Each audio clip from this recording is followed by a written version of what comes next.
오늘 다시 시작해 보겠습니다.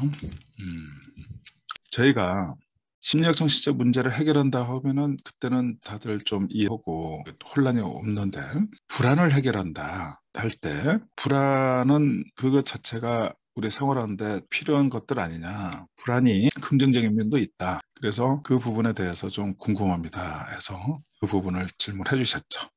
질문했던 내용 소라님 한번 기억나시는 대로. 네, 바닥님은 완전한 치유에 대해서 이야기할 때 무조건 버려야 되는지, 그게 좋은 면도 있는데 그걸 다 버려야 되나, 이렇게 말씀하신 것 같기는 해요. 바닥님은 다혈질 그거에 대해서 늘 말씀하셨던 것 같고요. 모든 문제에 있어가지고 불안도 그렇고 다혈질도 그렇고 다 온통 버린다는 거는, 불안이라고 해서 제가 생각할 때도 다 나쁜 건 아니라고 생각되어지기도 하고, 하여튼 좋은 면들도 있긴 하잖아요. 긍정적인 면들이. 또 다혈질이라고 해도 완전히 다 나쁜 건 아니고, 그거를 통째로 버리느냐, 그거에 대해서 조금 이야기가 있었던 것 같습니다. 네. 저희가 이제 문제를 해결할 때 네. 다 버린다, 완전히 그 씻은 듯이 버린다, 그 뜻이 불안이면 불안, 우울이면 우울, 또 강박이면 강박, 또는 공황장애 등 그런 것들을 다 완전히 싹싹 그것을 완전히 없애고 버린다, 그런 취지로 이해하시면 안 된다라는 말씀이었고요. 네네. 그 이유는 버리고 해결해야 되는 부분은 불안 자체, 우울 자체, 강박 자체, 또는 공황 자체라기보다도 그 각 개인이 또는 그 당사자가 갖고 있는 불안이 일반적인 의미의 불안보다 과도하거나 비정상적인 기능을 갖고 있으니, 그러한 비정상적이거나 과도하게 작용하는 면, 그런 부분들을 샅샅이 버려야 된다, 이런 취지였다는 것이죠. 그러니까 불안은 중요한 그런 감정 정서 중에 하나고, 그 불안 자체가 문제라고 하는 시각이 아닌데 거기서 오는 오해다라는 거였죠. 우리가 보통 불안증을 다룬다고 하게 되면 그분이 가지고 있는 불안에 관련되는 기능, 그분이 지금 겪고 있는 그 불안이 일반인에 비해서 문제라는 점이죠. 그런 그 문제가 되고 있는 부분을 구체적으로 다 그걸 짚어서 그걸 정확하게 진단을 해서 그 부분을 깨끗이 완전히 해결하고 그 부분을 벗게 해준다, 그렇게 이해하면은 무난할 것 같습니다. 제가 불안합니다. 불안을 어떻게 해결합니까? 이렇게 출발한다는 거죠, 보통. 그리고 우리가 꼭 반드시 알아야 될 내용은, 우리가 치유를 할 때 불안을 어떻게 다룹니까? 이제 이렇게 그냥 덥석 그렇게 논의되고 그때는 이렇게 해결합니다, 이런 것보다도 각 개인이 또는 인간이 갖고 있는 문제, 예를 들어서 불안은 8가지의 해결 방법이 있고 그 부분을 일단은 거친다라는 측면이었죠. 그 8개의 해결 방법 중에서 1번항 해결 방법, 즉 자신이 알아서 해결하는 방법, 그 방법을 대부분 거칩니다. 또는 그것에 매달리거나 그쪽으로 시도를 하는 것이죠. 즉 알아서 스스로 해결하는 방법을 택한다라는 거죠. 파장님 어서 오세요. 모두 인사합시다. 안녕하세요. 잘 다녀오셨어요, 설? 그래서 이제 불안은 불안 자체를 다 없애는 게 아니다라는 것을 설명드렸고요. 그리고 이것을 해결하는 방법이 8가지 해결 방법을 거친다, 이 말씀 드렸고, 여기에서 1번항, 8개의 해결 방법 중에서 1번항의 문제 해결 방법이 대부분의 사람들 또는 많은 사람들이 여기에 머물고 이 부분의 과정을 거친다는 거죠. 즉 스스로 알아서 해결하는 방법이라는 거죠. 자, 그러면 스스로 알아서 해결하는 방법은 어떤 방법을 말할까요? 여기서 알아서 스스로 해결하는 방법에 대해서 정확히 이해가 되시나요? 스스로 하는 거 아닌가요? 스스로. 자기 생각대로. 책을 본다던가 인터넷을 찾아본다던가 가지고 시료를 열어본다던가.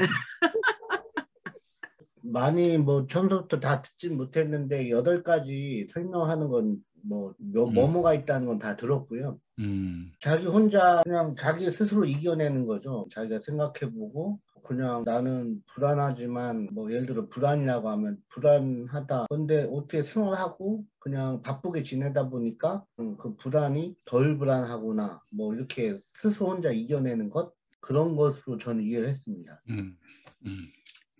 글쎄요. 뭐 조용히 혼자 명상을 하거나 그러는 방법도 있겠죠? 혼자서 알아서 해결하는 방법이란 뜻은 거의 모든 사람이 하는 방식이라고 얘기할 수 있겠습니다. 그러니까 일반인, 정상인, 그리고 본인이 이쪽에 관심 있고 어떤 이론적인 배경 또는 치료 방법 이런 것들을 관심을 갖고 꾸준히 가는 방법이 혼자서 알아서 해결하는 방법 아니겠어요? 조금씩 이렇게 알아가면서 근데 이제 혼자서 알아서 해결하는 방법 이것으로는 좀 만족하지 못한다. 이거로는 해결이 되지 않는다. 그런 한계나 그 부분에 대해서 힘든 점을 종종 만나는 거죠. 그러니까 오늘날 현대인은 바로 이 일본의 스스로 알아서 해결하는 방법이 있지 않습니까? 그 방법을 노력하고 그 부분에 많이 애를 썼는데도 불구하고 이건 아니구나 또는 이것은 해결할 수 없구나 이럴 때 다음 여러 가지의 그 문제 해결 방법에 눈을 뜨거나 그쪽을 찾게 되는데 그것이 나머지 7가지의 방법이다. 이렇게 얘기를 했던 거죠. 그러니까 그 8가지의 그 문제를 해결하는 방법을 정확하게 알고 계시는 일은 매우 의미가 있고 굉장히 중요하다 이렇게 말씀드릴 수 있겠습니다. 즉, 전 세계적으로 현존하는 인간의 심리적 정신적 문제를 해결하는 방법은 일단 이 8가지의 문제 해결의 방법의 유형과 종류로 이해하면 무난하다. 이런 말씀이 될 것 같습니다. 그럼 이제 여기서 그중에서 저희는 그 심리 상담하는 방법, 그다음에 심리 치료하는 방법, 그다음 보다 더 완벽한 또는 올바른 치유를 인도하는 심리 치료 방법. 이게 8번째 항목이 있지 않습니까? 그리고 그 방법에 해당하는 게 심상 치료다. 이렇게 말씀을 드렸고요. 자, 그럼 여기서 어떤 과정, 어떤 치유 과정을 거치면서 해결하느냐 이 부분이 매우 의미 있고 중요한 건데요. 그래서 지난번에 구체적으로 처음 오게 되면 내담자 진술 작업을 거치는 거다. 그걸 알아야 된다. 여기서 어떤 우리가 치유 효과를 갖게 되고 어떤 기대를 할 수 있는가를 자세히 아는 게 중요하다라는 측면이었고요. 그다음에 이제 2번째로는 주호소 문제 작업을 거친다. 내담자 주호소 문제 작업. 이걸 거치는 거 아니겠습니까? 그다음에 내담자 주호소 문제 작업을 거치고 나면 그때는 이제 그 내담자 문제 진단 작업을 거친다. 네. 이게 각각 이것이 자세히 알면 알수록 깊이 세부적으로 알면 알수록 그 치유의 본질, 치유를 획득, 치유를 인도하는 부분, 그 부분하고 그 매우 그 밀접한 거죠. 이걸 다 아는 자체가 이미 치유다라는 거죠. 네. 그다음 어떤 단계를 우리가 거치는 걸로 지금 배우고 있죠? 그다음에 이제 목표를 네. 그렇죠. 상담 목표 작업을 그다음에 이제 진행한다는 거죠. 많은 분들이 좀 간과하고 모르고 있었던 부분이 상담 목표 작업인데 굉장히 이게 중요한 치료 작업 중에 하나이고 이것을 치유가 보장되느냐 안 되느냐 또는 완전한 치유가 되느냐 안 되느냐 여기도 갈림길이 될 수 있다는 거죠. 그래서 이 상담 목표 작업 거치게 되는 거고 매우 중요한 치료 작업이다라는 거죠. 그리고 그 다음에 이제 분석 작업을 또 그 다음엔 들어가는 거죠. 그래서 내담자 문제 분석 작업이 그렇게 들어가는 것이다라는 거고. 그 이제 많은 분들이 제가 이렇게 설명하는 방식을 듣고 어떤 말씀을 하시냐면 지금 우리 공부 이거 하는 것은 심상치료나 상담을 전공으로 배우는 분들을 위한 그 강의구나 그런 내용이구나 이렇게 이해를 하시는데 그것은 지금 잘못 이해하고 있다고 말씀드리는 겁니다. 무슨 얘기냐면 이것은 자신의 치유를 원하시는 분이나 또는 여러 가지 스트레스나 뭔가 타향 같은 게 있어서 그래서 자기의 성장, 자기의 깨우침을 위한 프로그램이나 세미나에 굉장히 관심이 많지 않습니까? 그게 다 같은 맥락인데 그래서 이 자체를 자세히 이것을 접하고 아시게 되면은 자기의 그 치유가 보장된다는 거고 그 다음 전문가 과정이라는 부분은 타인을 치유로 인도하는 부분의 능력을 획득한다 이렇게 표현할 수 있지 않겠습니까? 그래서 그것도 획득이 되고 그리고 본인은 그렇게 큰 문제가 없어도 좀 더 내가 더 지혜롭게 생활하거나 또는 삶의 고급화를 형성하거나 또는 자기 성장, 자기 발견, 진정한 자기 발견, 진정한 자아 실현 이러한 쪽의 그 추구 이러한 부분들을 진정으로 원한다 하게 되면 반드시 우리가 지금 다루고 있는 이 부분을 그 배우는 길이 지름길이고 이게 올바른 길이다라는 것이죠. 네. 그래서 이제 상담 작업을 이제 마치는 과정을 거치면서 치유가 더 구체화되고 완성이 되고 완전한 치유 쪽으로 가능성이 열려지고, 그래서 그동안에 우리가 얼마나 각 치유 작업의 특징, 거기서 일어나는 모든 것들에 대해서 얼마나 많이 다뤘고 짚었는지 모르겠습니다. 많이 짚었잖아요. 그래서 점작업이라든가 또는 분석을 하는 이유라든가 또는 인간의 모든 문제는 증상과 원인 문제로 구성되어 있다. 또는 증상과 실제 문제로 구성되어 있다. 그렇게 봐야 된다. 그렇게 보지 않게 되면 치유가 일어나지 않는다. 뭐 굉장히 중요한 부분 아니겠습니까? 그리고 완전한 치유의 개념이 도입돼야 된다. 완전한 치유를 목표로 노력을 해야 된다. 이것도 굉장히 중요한 부분이었고요. 그 다음에 개빌대 치료 이론, 모든 인간의 심리적 정신적 문제는 심리적 정신적 쓰레기가 찌꺼기다라는 관점이었죠. 그런데 여기서 좀 말씀을 해주셔서 우리가 굉장히 좋은 공부가 됐다는 거죠. 무슨 얘기냐? 그 불안 자체를 다 없앤다. 그렇게 이해하시면 안 된다는 측면이었습니다. 그 이제 충분히 다 이해가 되셨잖아요. 지금 이제 쭉 전체 흐름을 지금 살펴보고 있는데, 그다음에 이제 그 분석을 하는 이유도 인간의 문제를 이 문제 자체로만 보느냐, 또는 그 문제를 소개할 수밖에 없는 그 사람의 입장과 속심정, 당사자의 입장과 속심정, 그렇게 보냐에 따라서 그렇게 바라보게 되면은 분석 작업이 올바른 거다. 그렇게 해야 된다. 그런 측면으로 분석 작업을 하는 그 근거를 설명을 해드렸습니다. 여기에 추가로 굳이 그러면 깊은 내면에 있는 문제, 원인, 그 실제 문제, 그런 부분까지를 꼭 다뤄야 되느냐, 그렇게 여쭤보시게 되면은 글쎄요, 많은 분들이 증상 문제와 실제 문제, 또는 증상 문제와 원인 문제 있지 않습니까? 이러한 두 가지 개념으로 이해하는 것도 아직은 잘 이해를 못할 수 있어요. 이게 와닿지 않을 수도 있어요. 그런데 깊은 원인, 깊은 실제 문제까지를 철저히 다루어서 해결해야 된다. 또는 이 문제를 소개하고 있는 당사자의 입장과 속심정, 그걸로 같이 봐야 된다. 이 부분도 현재는 많은 분들에게는 좀 생소하고 굉장히 좀 앞서 있는 시각 관점이라는 점입니다. 근데 이제 우리는 그렇게 바라보는 그 중요성뿐만 아니라 이것을 그렇게 바라보고 그렇게 해서 그 모두 이 바라보는 내용 전체를 해결해주는 그런 해결 방법과 치료 방법을 소개를 하고 있다. 이런 말씀이었던 것이었죠. 근데 이제 분석을 하고 그 사람의 입장과 속심정까지 그걸 다루게 된다는 뜻은 그냥 쉽게 얘기해서 문제를 대충 알고 상담한다. 저는 이렇게 비유하고 싶고요. 분석을 하고 깊은 부분까지 우리가 철저히 하나하나 더 들어가 밝혀서 하잖아요. 그러면 우리가 내담자 문제를 충분히 잘 알고 상담한다. 이렇게 비유할 수 있을 것 같아요. 그래서 선생님 오늘 이후부터는 분석을 하는 것들을 그런 표현을 써서 이해하면 도움이 되지 않을까 싶었어요. 그러니까 문제를 정확하게 깊이 알고 상담하느냐, 아니면 소개하면 그것 자체로 대충 알고 상담하느냐, 그 차이로 비유하시면 좋겠다. 이 말씀을 드리겠어요. 자, 그러면 선생님들께서는 상담을 하실 때 정확하게 알고 상담을 하기를 원하시느냐, 아니면 어느 정도 대충 알고 그것으로 상담하고 싶으냐, 스스로 한번 짚어보라는 거죠. 그러면 우리 각 선생님들은 어떤 상담을 선호하고 하시고 싶으냐, 이렇게 제가 한번 또 여쭤보고 싶어요. 내담자 문제를 대충 알고 상담하는 것을 원하시냐, 어떤 상담을 원하세요? 수라님은 한번 얘기해 보세요. 상담을 충분히 깊게 알고 상담하시기를 원하느냐, 이렇게 충분히 깊게 알고 상담을 해야죠. 네. 그걸 여쭤봤던 겁니다. 네네. 다른 분들도 좀 말씀해 주세요. 본인은 어떤 상담을 원한다? 나도 상담이라고 한다면 내담자 문제를 충분히 깊게 알고 상담하기를 원합니다. 깊게 알아야 뭐 제대로 상담이 되지 않을까. 그래야 되겠죠. 이건 저는 조금 더 이렇게도 한번 여쭤보고 싶어요. 내 문제를 대충 알고 해결하고 싶다 하고, 내 문제를 철저히 안압박을 깊게 자세히 알고 해결하고 싶다. 그러면 여기서 나의 관심사나 선호도는 어디 있느냐, 이렇게도 여쭤보고 싶거든요. 그러면 조금 더 정확하게 좀 이해가 되시죠?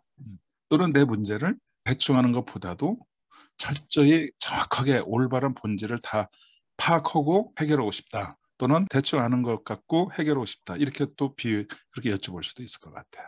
자, 이렇게 쭉 전체를 한번 조망하면서 살펴보니까 저희가 상당히 많이 배운 거예요, 지금. 응? 그거 뭐 분석 작업, 진단 작업, 상담 목표 작업, 뭐 이런 부분은요, 처음 듣는다는 얘기죠. 그리고 상담 목표 작업이 있죠. 그것이 그렇게 중요한 거냐고 또 물어보는 사람들이 많이 있어요. 근데 이게 상담이나 내담자를 치유는 그 컨셉으로 이어지 마시고 내 문제를 치유하는데도 이 컨셉을 적용하라라고 말씀드리는 것입니다. 내가 지금 진술하는 거의 내용은 무엇고 내가 스스로 주호소 문제라고 하는 영역은 무엇고 그리고 그 부분을 스스로 어떻게 그 부분을 예를 들어서 진단을 하게 된 내용은 뭔지 이런 식으로 이렇게 적용하는 것들을 권할 수 있고요. 근데 아마 이것을 지금 듣고 나서 스스로 해서는 잘 안 될 수도 있고 오류가 나기 때문에 좀 조심해야 되는데 아무튼 그 원칙을 쭉 해나간다면 치유가 보장된다는 말씀이죠. 자, 일단 여기까지 우리 각 선생님 좀 궁금하신 점 있으실까요? 바다가 좀 여쭤볼게요. 예. 제가 이제 지난번 이제 진단 작업을 통해서 제가 이제 알게 된 부분과 관련해서 이제 억압이라는 부분까지 들어갔잖아요. 이제 인내심을 찾다가 참아야 해야 되는 상황에서 참아야 하는 점으로 갔다가 참아야 하는데 참지 못하는 건 내 안에 억압이 있다. 그래서 억압에 대해서 또 이제 얘기를 하다 보니까 제가 어렸을 때 어머니가 일찍 돌아가신 부분에 대해서 그때 감정을 충분히 해소하지 않고 공부해야 되거나 그 학생 때 뭐 해야 되는 걸로 그거를 누른 상태로 그냥 이렇게 지나가 버렸던 게 제 마음속에 억압이라고 이렇게 알게 됐잖아요. 근데 그래서 그 억압이 이제 또 다른 억압을 일상생활을 하다가 느끼게 됐는데 제가 참지 못하는 상황에 대해서 억압에 대해서 생각하면서 아내와의 관계 속에서는 아내가 이제 반복적인 얘기를 한다든가 어떤 지시를 한다든가 이런 걸로 통해서 참아야 되는 상황에 참지 못하는 거는 내 안에 억압이 있음을 깨달으면서 그게 많이 해소가 돼서 와이프의 관계 속에서 이제 이루어지는 참지 못함이라는 게 좀 많이 가라앉았거든요. 근데 이제 갑자기 회사에서 이제 어떤 고객의 전화를 받다가 당연히 회사에 어떤 룰이 정해져 있는 게 있는데 그 룰을 그 고객이 어기려고 하니까 거기서 분노가 올라왔어요. 그런데 거기에 대해서도 그 억압을 한번 되게 반추해 봤거든요. 그랬더니 그 억압이 어떤 억압인가 했더니 예전 옳고 그름에 대한 생각, 저희 가치관 이런 게 있는 것 같더라고요. 사실 그 고객에 대해서 제가 우리 회사 룰에 따른 옳고 그름을 정해도 되지만 사실 회사 룰에서도 보면은 예외 상황은 항시 있단 말이에요. 그래서 그냥 옳고 그름을 그 회사의 룰을 일 원칙을 적용하는 게 있고 이 예외를 적용하고 있는 게 있는데 일하다 보면 뭐 어떤 경우에 특수하게 예외를 적용해 줄 수도 있는데 제 머릿속에 옳고 그름에 대한 그 가치관이 딱 정립이 돼서 그게 저를 누르고 있는 거예요. 그래갖고 그거를 예외로 빼줘도 되는데 일 원칙을 주장하면서 그 고객하고 싸우고 있는 모습을 발견했어요. 근데 가만히 생각해 보면은 제가 핏대 대고 그 싸울 게 아니란 말이에요. 원칙을 적용하려고 했는데 이 사람은 좀 어렵구나. 그럼 예외를 적용하면 가면 되는데 나 혼자서 원칙대로 해야 돼 막 이런 거에 뭐 사명감이라고 해야 되나요? 젊었을 때 사명감이란 모르겠는데 이제 어느 정도 나이도 먹고 이제 사명감에 이렇게 빠져들지 않고 옳고 그름에 대한 가치관도 사실은 이렇게 놔야 되는데 옳은 걸 해야만 된다 라는 어떤 이 저의 생각이 저를 또 누르고 있구나. 그래서 그 억압이라는 부분에 대해서 저희 어머니에 대한 어떤 감정을 충분히 해소하지 못하고 한 억압, 그다음에 제 스스로 뭐를 어떻게 해야 된다라는 옳고 그름에 대한 가치관에 의한 억압, 이런 생각이 들었어요. 제가 이렇게 해석을 해 나가는 과정이 치유의 방향에서 맞는 건지 이게 이렇게 하는 게 이제 쌀뜨물처럼 이제 어떤 걸 이렇게 걷어내는 어떤 상황인 건지 그게 좀 궁금했습니다, 박사님. 일단 잘 말씀해 주셨어요. 그렇게 이제 바다님 이렇게 말씀해 주시잖아요. 그렇게 되면은 이제 내가 걸러드리는 거죠. 그러니까 좀 쌀뜨물로 얘기를 하면은 이제 다시 하나님이 거기로 휘젓는 거예요. 그럼 이제 그 부유물이 올라오잖아요. 그러면 어떤 게 부유물이고 어떻게 그 부분을 벗어야 되는지를 이제 내가 이제 정리해서 이렇게 말씀드리고 이렇게 지금 호흡을 맞춰간다는 거죠. 오늘 말씀 들으니까 굉장히 또 새로운 정보, 새로운 부분을 저희가 또 알게 됐어요. 일단 결론적으로 말씀을 드리잖아요. 옳고 그름에 화가 난다고 했잖아요. 그럼 그동안 우리가 밝혀진 그 중요한 나의 깊은 문제 있죠. 그 부분하고 어떤 상호 관계가 있느냐 이제 이렇게 우리가 연결하게 되면 좋거든요. 지금 말씀을 들어보면 억압이 바다님이 지금 갖고 있는 그 억압이 옳고 그름의 전제하로 억압을 형성했다라는 부분이 저기 느껴지네요. 그러니까 억압을 해야 된다라고 하는 어떤 당위성과 그렇게 해야 된다라고 눌렀기 때문에 억압 플러스 그게 올바르다고 하는 부분이 같이 형성됐다는 거죠. 그러니까 나는 그 억압조차도 올바라서 했는데 올바르지 않는 행동을 한다는 것은 말이 되느냐 하고 화가 나고 폭발할 수 있다는 거예요. 나는 많은 희생을 한 거예요. 억압까지 하면서. 내 자신의 진정한 자유로운 감정을 포기하고 억압됐어요. 그리고 너 공부 열심히 해. 또 그런 것들을 치우치지 말고 뭔가 했던 의미 있거나 중요한 일을 하라고 했었을 때 만약 바다님이 그대로 순수하게 그렇게 받아들였다면 내면에서는 억압 플러스 그렇게 해야 나한테 더 좋고 합리적이고 그럴 만한 그런 그 근거로 억압해야 된다고 하는 부분으로 형성이 됐기 때문에 특히 옳고 그런 부분이 나오게 됐을 때는 자신이 매우 견딜 수 없는 감정이 건드려지고 터질 수가 있다. 일단 설명할 수가 있을 것 같습니다. 그러니까 옳고 그름에 따라 억압을 한 점 이렇게 또 정리할 수가 있어요. 나도 모르게 억압을 할 수밖에 없었지만 주변에서 또는 그 당시에 그 여러 가지 불가피한 상황으로 또 공부도 해야 되고 그런 억압하는 부분 그 부분을 노출하는 부분이 하락이 되지 않거나 그리고 그냥 그대로 가만히 있어라 또는 그냥 묵묵히 너 일을 해라 그 부분은 전형적인 억압이잖아요. 그대로 그냥 묻어둔 건데 그런데 그때 본인이 그걸 억압하는 부분을 그게 올바르다 그런 인식과 더불어서 그 형성이 됐다 보니 그렇게 되면은 무슨 일이 있으면은 내가 희생을 한다든가 누려야 된다든가 그러한 삶을 살 수밖에 없는데 그런 모습을 보여주지 않는 타인을 만나게 되면 굉장히 나의 그런 감정들이 건드려지면서 힘들어진다 이렇게 말씀드릴 수 있을 것 같아요. 목사님 말씀 들으면서 좀 더 제가 느꼈던 감정을 더 이해하게 되네요.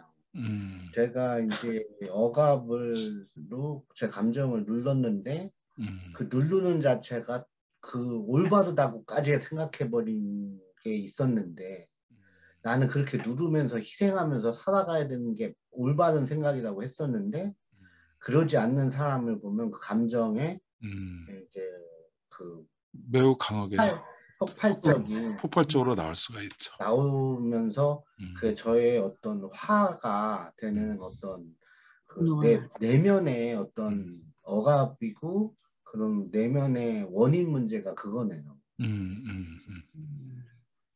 그래서 또 그 억압에 대해서 공부 전으로 말씀을 드려보면 그 외상후 스트레스라는 게 있는데 왜 우리가 전쟁 경험 군인들이 그 전쟁으로 시달려서 또는 굉장히 그 힘든 일을 처했을 때 그 부분을 마음으로 상처가 되거나 잘못 처리하게 됐을 때 이제 그런 거 관련되는 문제를 외상후 스트레스라고 그럽니다. 근데 우리가 지금 이거하고 관련돼서 얘기를 해본다면 예컨대 정말 전쟁터에서 죽고 살고 있는 문제가 막 생기고 그래서 막 총알이 핏발치도 되는데 바로 옆에 있는 동료가 총에 맞았어요. 그리고 그 막 긴박하고 어려운 상황인데 우리는 지금 철수를 해야 돼.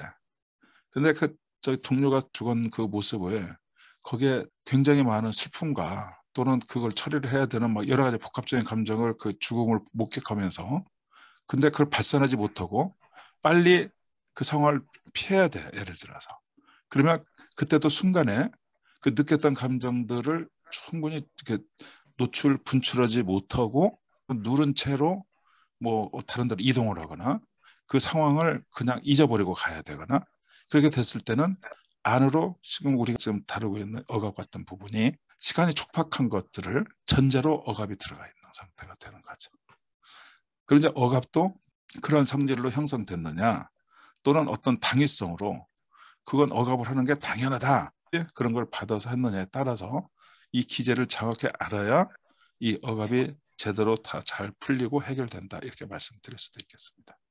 우리 바다님은 이제 이 밝혀진 이 억압을 이제 점차적으로 다 풀어가는 쪽 이제 그쪽의 전차를 성공적으로 밟아 나가야 되는 거죠. 제 억압이 이제 내 학생 때 공부해야 된다는 당위성에 의해서 충분히 표출 못하고 그걸 누르고 운전은 전사자를 놓고 가야만 되는 외상의 스트레스처럼 감정을 이렇게 누른 면이 있고 그다음에 또 그 누르면서 그렇게 지나가는 게 옳다라고 어떻게 보면 옳은 바른 길을 살아가기 위해서 어떻게 보면 당연시하면서 그 억압을 했네요. 제 마음을.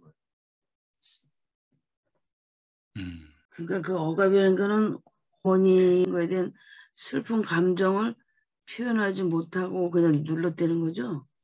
네, 그것도 있고 또 예. 세상을 살아가는 데는 뭐가 옳다라고 이런 거는 누르고 희생하고 살아야 된다는 어떤 개념적인 억압도 당위성에 의한 억압도 그 어머니의 감정을 누른 억압에 포함이 돼서 이제 그 있었던 거죠. 그러니까 어머니에 대한 감정을 누른 거에 대해서 힘듦은 있는데 그게 막 지금에 와서 어머니가 막 그게 힘들어 이런 것보다 폭발하는 순간을 보면은 이제 아까 그 원칙을 지키지 않는 사람들에 대해서 그게 비난이 오거나 감정의 분노가 올라왔거든요. 근데 그거를 어머니의 감정을 눌렀다고 해서 그게 폭발이 올라오는 거하고 연계가 좀 안 됐거든요. 억압을. 근데 그 억압이란 부분에는 또 제가 스스로 희생은 당연한 것이다라고 생각해온 어떤 가치관에 따른 억압, 뭐 이런 말이 제가 느끼는 어떤 표현을 해보면 그런 억압이 있다 보니까 그렇게 희생하지 않고 원칙을 지키지 않는 상황에 대해서는 제 스스로 거기에 대해서 용납이 안 되는 그런 억압이 저를 이제 이렇게 붙들고 있는 거죠.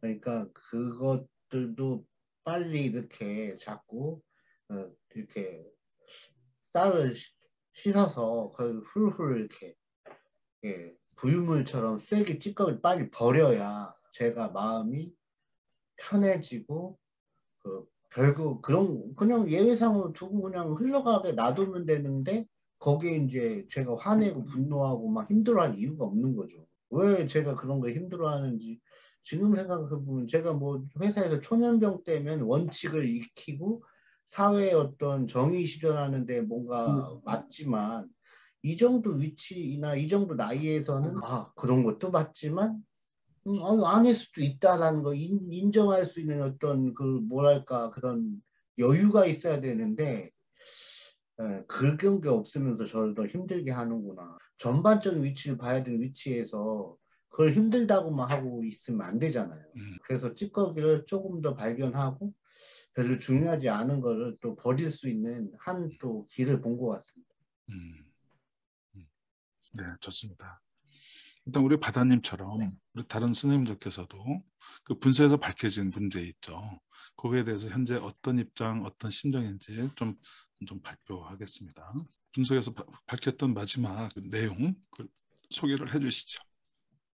저는 그 다혈질 이렇게 이제 내 생각대로 안 하면 이게 화가 났던 이제 그런 것이 남편에게만 국한됐다고 생각했다가 요즘 또 이렇게 또 그게 모든 상황에서 그런 것이라고 말씀했을 때 그렇게 잘 돌이켜 보니까 또 그게 많은 것 같아요. 그래서 제가 이제 있었던 그런 이제 기억들을 이제 돌이켜 보니까 이렇게 부딪힌 게 있더라고요. 예, 이제 인간 관계에서 부딪힘이 있는데 그거는 이제 부당한 대우를 받았다. 이거는 내 생각은 이런데 왜 이런 대우를 하지? 이제 그럴 때 제가 이제 그걸 묵인하지 않고 따졌더라고요. 따지고 그 사람과 이제 관계가 부드럽게 지나가질 못하고 그를 이렇게 내가 나의 기분 나쁜 걸 표시하고 왜 이러냐 이렇게 했더라고요. 이제 그런 게 이제 동료에 이제 같이 일하는 사람들과도 이제 그런 경우들이 제가 이제 생각이 났어요. 그런데 이제 그런 것들이 또 이제 내가 이제 그래서 예를 들면 이제 남편과에서는 이제 열심히 이제 밥을 이렇게 차려놨는데 꼭 밥만 차리면 없어져요. 일하러 밖에 가서 일하고 이래가지고 따끈하고 맛있을 때 먹으면 좋은데 꼭 없어가지고 막 찾으러 댕기게 만들어요. 근데 그거를 한두 번 내가 얘기를 잘했어요. 이렇게 오면 그 식사 시간을 가능하면 나가지 말고 같이 그 제 시간 식사를 했으면 좋겠다. 근데 그게 안 고쳐지는 거야. 그게 맨날 10년이고 뭐 지나도. 그러니 화가 안 나냐고. 왜 못 고칠까? 그래서 이제 내가 막 신경질도 내보고 뭐 별거 다 해봤는데도. 근데 이제 이제야 조금씩 이제 신경을 쓰는 거야, 자기가. 그래서 내가 그럴 때 이제 자기는 밖에서 이 일을 끝내고 들어오고 싶은데 그거 당연히 일을 하다 말고 들어올 수는 없지 않느냐. 좀 늦게 먹더라도 그걸 끝내고 들어와야서 그렇게 했다. 그렇게 해주면 먹고 하면 되지 않냐. 먹고 꼭 그걸 끝내고 와서 먹어야 되느냐. 이제 그렇게 할 때 이제 조금 이제 기분 이제 상했었어요, 서로. 그랬는데 이제 그분이 하는 말이 그거는 결국은 이제 내 다른 어떤 관계에서도 이렇게 부딪힌 거를 이제 내가 얘기를 하면서 내가 정말 그렇게 성질이 그렇게 더럽냐. 그랬더니 그게 아니고 내 욕심을 위해서 내 고집을 부리려고 그렇게 하는 게 아니고 이 일이 잘 되게 하기 위해서 그렇게 한다. 나는 그렇게 하기 때문에 이것이 있기 때문에 그게 내 특성이지. 이게 만약에 없어지면은 이걸 다 버리면은 지금의 진정한 내 모습이 또 아니지 않느냐. 이제 그런 얘기 들으니까 그게 또 맞는 얘기도 같고요. 그래서 이게 이제 내가 그러면 이제 좋은 쪽으로 조율하면서 이제 그걸 다듬어 가면서 살면 되는가. 어떤 이 상황이 닥쳐서 저건 도저히 아니다, 저건 틀렸다 생각하면 저 사람이 틀린 거면 내도 뭐 되는 내 지가 틀려져. 그럼 그 상황에서 나는 그거를 말을 해야 되는 거예요. 그건 이래서 틀린 거 아니냐 이제 이렇게. 그런 말을 안 하면 그냥 아무 문제가 없는데 말을 해가지고 관계를 상하게 할 필요가 없는데 그렇게 하더라고 제가. 그래서 이제 그게 물론 뭐 시시때때로 그런 건 아니지만 어떤 상황에서는 그게 일하는 관계에서 일어나가지고 상대방과 이제 관계가 좀 안 좋아지더라고요. 그러면서도 그 안 좋아지면서도 내가 말한 거는 틀리지 않았다는 생각에 여전히 그 사람이 너무 잘못했다, 교만했다. 그렇게 하는 게 아니고 너무 불공평했다, 부당했다. 그 생각은 지워지지 않지만 내가 이런 방법으로 하는 거는 관계에서 이제 좋은 관계를 유지하는 거에 저해가 되니 이거는 좀 내가 조절을 해야겠다. 이제 대화법이라든가 이런 거를 이게 조절을 해야 되지 않느냐. 이제 그렇게까지 생각을 했어요. 거기까지. 근데 왜 자꾸 나는 그렇게 해야 되는지. 그런데 그냥 지나가면 되는데 다른 사람들은 그냥 지나가 예스맨으로 지나가 버려요. 아유 뭐 저 사람은 그렇게 해야지. 우리 남편 같은 경우 그래요. 그냥 지나가 버려요. 품어줘야 되고 우리가 뭐 그런 식으로 말을 하거든요. 다 사랑으로 다 품어줘야지 뭐 그걸 갖고 굳이 그러냐 이제 지나가면 된다 이제 그러는데 나는 지나갈 건 지나간다 이거예요. 그러나 이런 문제는 저 사람이 이렇게 하면 안 된다. 이거는 앞으로도 공동체에서도 안 좋고 이건 안 좋다. 그럴 때 그걸 얘기를 한다고요. 제가. 얘기를 하면 기분이 나쁘죠. 그리고 또 조금 지나면 그걸 풀어요. 또 내가 이게 관계가 안 좋아지니까 내가 다 풀어요. 또 이래서 이랬다. 그러니 뭐 그러지 말자. 그러나 그쪽에서 잘못 나올 때는 또 강하게 부딪혀요. 그러니까 이게 불의의 분냄은 있어서는 안 되지만 정의의 분냄은 없어서는 안 된다. 또 그런 거로 또 내가 생각을 합리화하는 건지 몰라도 그런 게 내가 있는데 이게 어떤 내 어린 시절에 뭐에서 온 건지 그거는 지금 모르겠어요. 아, 네. 우리 바닥님께서도 오늘 굉장히 또 새롭고 중요한 걸 말씀을 해주셨나요? 오늘 지금 그 말씀하는 이 부분이 말하자면은 우리가 이제 분석을 하잖아요. 네. 그래서 굉장히 좀 그 원인 되는 부분, 실제 되는 부분을 점차점차 이렇게 밝혀서 들어오잖아요. 네. 이렇게 밝혀지면 네. 드러나면은 어떤 현상을 우리가 겪게 되냐면 그 당사자가 즉 바다님께 예를 들어 바다님께서도 우리 아까 바다님도 마찬가지고 그 놀랍게도 이것에 더 뒷받침되는 더 원인, 더 깊은 실제 면들이 자연스럽게 하나하나가 언어화돼서 나온다는 점이에요. 오늘 말씀을 들어보면 바로 그 내용들이 나온 거예요. 근데 이제 아마도 바다님께서는 오늘 밝혀서 나온 내용들이 있죠. 네. 이걸 스스로가 객관적으로 보고 아, 내가 그동안에 다혈질된 부분은 오늘 이렇게 내가 스스로 말을 해보니 이런 깊은 사연이 있구나. 이렇게 포착 못할 수도 있다는 거죠. 그러면 이제 제가 그걸 도와주는 역할을 한다는 거죠. 자, 그러면 힌트가 오늘 쭉 말씀하셨잖아요. 굉장히 그냥 결정적이고 바로 이해가 되네요. 한번 스스로 오늘 더 깊은 그 원인, 오늘 말씀한 내용 중에서 그것을 딱 이렇게 정확하게 정갈하게 언어로 딱 한번 요약 정리를 한번 해보신다면 결국은 다혈질을 설명할 수 있는 내 깊은 마음엔 뭐가 있다. 오늘 말씀해 주신 그 내용을 해서 발췌해 본다면은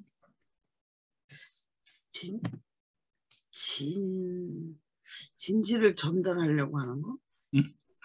진실을 바르게 전달하려는 거? 좋습니다. 아무튼 진실을 전달한다. 진짜 이건 진실인데 왜 저렇게 되느냐. 그래서 그걸 나는 말해야 되는 거예요. 말해야 되는 거예요. 네. 일단 바닥님 그 오늘 분석한 내용을 들으니까 상당히 흥미롭고 재밌습니다.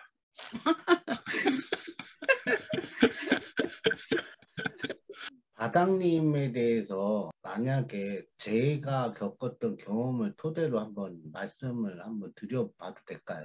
제가 이제 그 고객한테 원칙하고 예외가 있는데 원칙만을 가지고 얘기하려고 했는데 사실 예외를 적용해도 되는데 제가 원칙에 그 입각해서 그거에 대해서 그 사람하고 좀 싸웠다고 그랬잖아요. 화를 내고. 근데 그거에 비해서 사실은 그냥 지나가도 되는 일이었단 말이에요. 예외 상황으로. 그러니까 아까도 남편분은 진실을 그냥 진실 전달 안 하고 지나갔는데 마당님은 그 진실을 꼭 전달하려고 하시잖아요. 근데 그거를 남들하고 다른 점을 찾아보면 예를 들어 진실을 전달하고자 하는 점으로 좀 다른 정리를 해보면 어떨까요? 오케이. 일단은 다 의견들을 모으고 저는 조금 보는 관점이 좀 다르거든요. 근데 내가 또 나중에 말씀드릴 테니까 수진이 말씀도 한번 들어보고 제가 보는 관점도 한번 말씀해 볼게요. 그냥 간략하게 오늘 보니까 핵심이 뭐다. 바다님이나 바닥님이나 모두 다 자기의 가치관이 옳다고 생각하는 게 출발점이신 것 같아요. 내가 옳다. 나는 이렇게 생각하는 게 내가 배워왔던 가치관이다. 따라서 그렇지 않은 건 틀린 것이다. 이렇게 하신 것 같아요. 밥도 빨리 따뜻하게 먹는 게 맞다. 또 바다님은 손님을 접대할 때 이런 원칙이 있다. 예외도 있지만 이제 그런 거잖아요. 모든 사람들이 이렇게 살잖아요. 이렇게 교육받았고.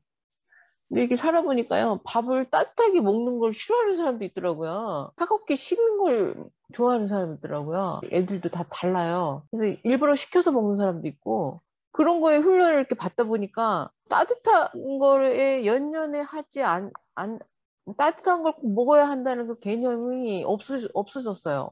그래서 그것도 밥 먹는 시간도 다 자기가 원하는 시간이 아닐 수도 있다는 생각이 또 이르더라고요. 살다 보니까. 그래서 이걸 되게 맞춰주다 보니까 이제 그러면은 밥을 따뜻하게 먹어야 될 시간이라는 게 따로 없고, 내가 밥 차리는 시간이 아닐 수 있고, 밥도 따뜻하지 않아도 되는 거기 때문에 진실이라는 게 본인이 믿는 진실인 것 같아요. 그렇더라고요, 살다 보니. 진실 하는데 가치관도 옳고 그름도 있는데, 이 옳고 그름에다 너무 집중을 하다 보면, 진실이나 옳고 그름에 집중을 하다 보면은 이제 고집스러운 나를 발견하는 것 같아요. 내가 고집스러웠구나.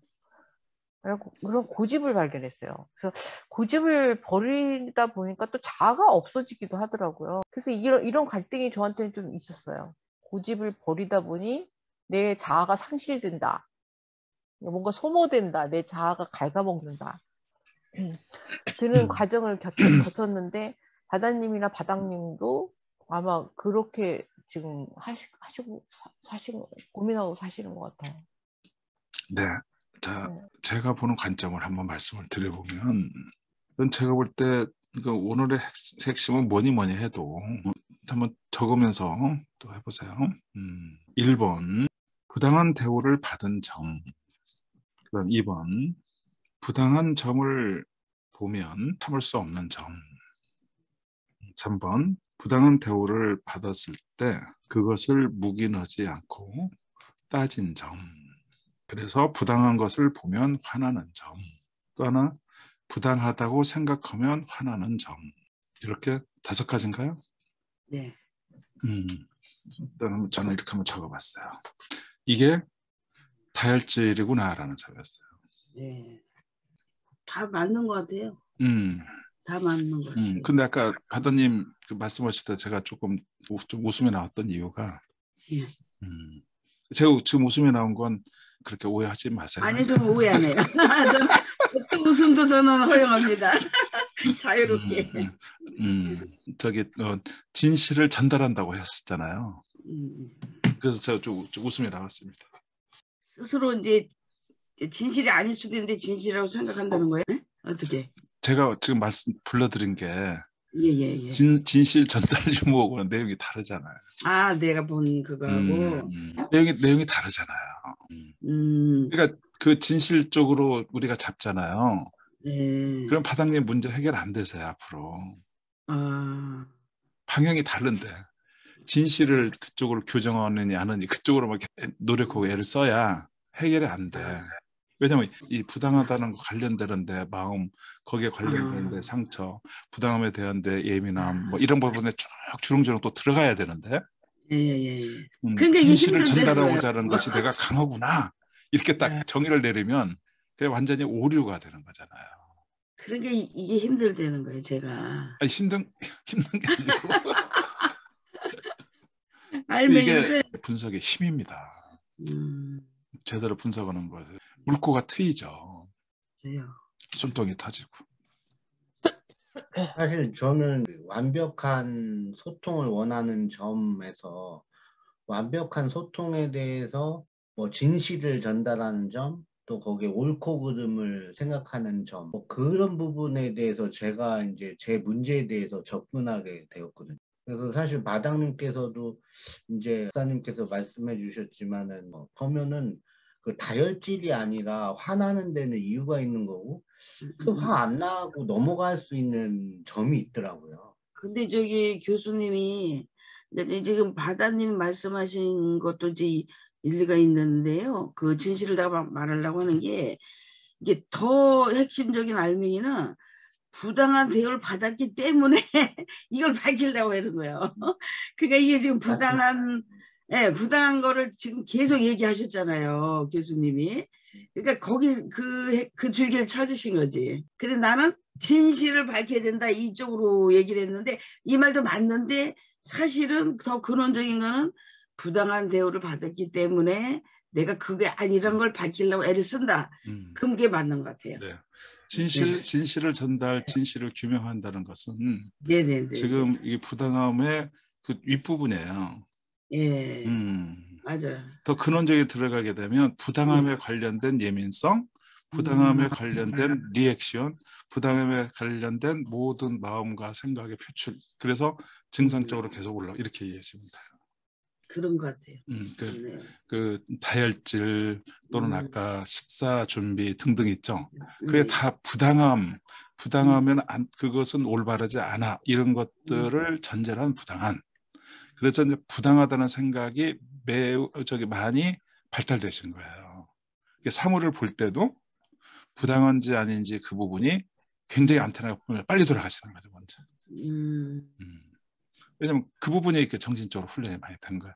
사람이 가지고 있는 문제는 이 문제에 대해서 자신이 굉장히 많이 훈련이 되고 예민하고 발달이 되는 거죠.